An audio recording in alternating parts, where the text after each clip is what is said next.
Hammaga salom. Bonu Ikromova haqida bitta fakt. Qani boshladik. To'liq qismi Mehrinso Bonu, familiyasi Ikromova, Rapunzel laqabli klichkasi bor. Millati o'zbek, hozirda 22 yosh, bloger va aktrisa. Bundan tashqari o'zbek jan san'ati bo'yicha trener ham bo'lgan va shu sport turi bo'yicha qora belbog'i bor.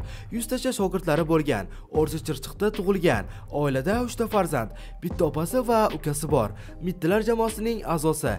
Mittalar jamoasiga kirishni Ulug'bekni o'zi xohlagan. Jamoaga endi kelganida 134 mingta obunachisi bo'lgan. Turmushga chiqmagan, o'rtahol oilada tug'ilgan. Yoshlikdan san'atga juda qiziqqan. Zo'rto'yning bir nechta ko'rsatuvlarida ishtirok etgan, lekin bu ko'rsatuvlarda bepulga qatnashgan. Millionning konsertida ham chiqqan va shu orqali ommaning e'tiboriga tushgan. Rus tilini biladi. Umuman sochini oldirib tashlamagan. Jahongir Xo'jayev bilan bitta sportda shug'ullanishgan. Otlarni juda ham yaxshi ko'radi va yoshligidan o'zining oti bo'lgan.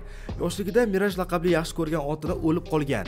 Siqilgan paytlarida otning yoniga borishni yaxshi ko'radi. Sport o'yinlari orqali onlayn daromad topishni xohlaysizmi? Bizning Sinov.uz Telegram kanalimizda siz aynan shunday imkoniyatga ega bo'lasiz. Kanalimizda tayyor stavkalar doimiy ravishda taqdim etiladi. Bu orqali siz osongina daromad olishingiz mumkin. Video ostidagi manzil orqali hoziroq o'tib, kanalga obuna bo'ling va onlayn pul ishlashni bugundan boshlang. Mittalar jamoasida G'ulom bilan juda yaxshi kelishadi va hamma ularni juftlik deb o'ylashgan. Chuchumen G'ulomjon gapi bilan juda mashhur bo'lib ketgan. G'ulomning to'ydagi videosi deyarli 15 million prosmotr bo'lgan. Mashhurlikka erishganidan keyin sovchilari juda ham ko'payib ketgan, lekin hali turmushga chiqish plani yo'q. Bor yo'g'i bittagina intervyu bergan. Xarizmasi kuchli bolalarni yoqtiradi. Instagram stories narxi $400, post narxi esa $1200. Onasi doim Bonuni qo'llab-quvvatlaydi. Shaxsiy mashinasi bor, kompyuter o'yinlarini yaxshi ko'radi va shu o'yinlar orqali bir qiz bilan tanishib qolgan va Bonu o'sha qizning to'yiga Moskvaga borgan. Farhod Manovni eng yaxshi bloger deb biladi. Mittalar jamoasi bilan oxirigacha qolish niyati bor.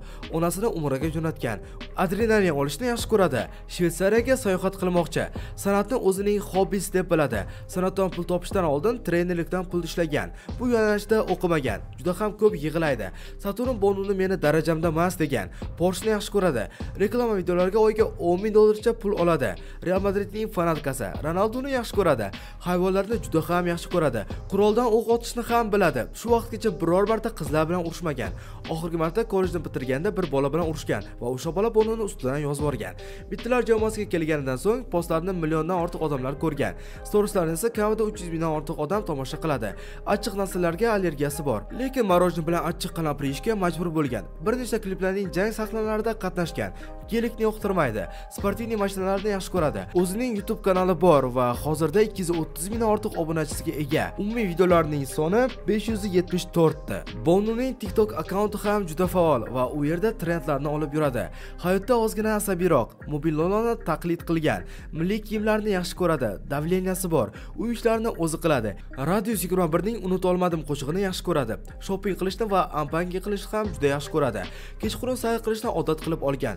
Counter Strike Brawl'ni haligacha o'ynaydi. Instagramda 1,3 mingdan ortiq obunachisi bor va 164 ta post joylagan. Tailand, Misr va Rossiyaga sayohat qilgan. Eng yaxshi ko'rgan guli Lola. Jahli chiqqanida nimadir otvorib agressiyasini chiqazib yuboradi. Jahli chiqqanda hatto telefonni ham otib yuboradi. Umuman kitob o'qiy olmaydi, chunki uxlab qoladi. Kino ko'rishni yoqtirmaydi. Tug'ilgan kunlar bilan tabriklashsa o'lgudek yomon ko'radi. Absolyutda hamma joyga kech qoladi. Perehodli videolar olishni juda ham yaxshi ko'radi. Shirinliklarni sevadi.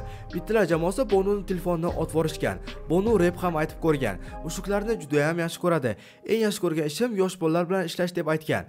Askar qizlar loyihasida ham qatnashgan. Do'stlar, bugungi videomiz shulardan iborat edi. Videoga like bosing, obuna bo'lishni unutmang. Keyingi videolarda ko'rishguncha xayr, sog' va salomat bo'ling.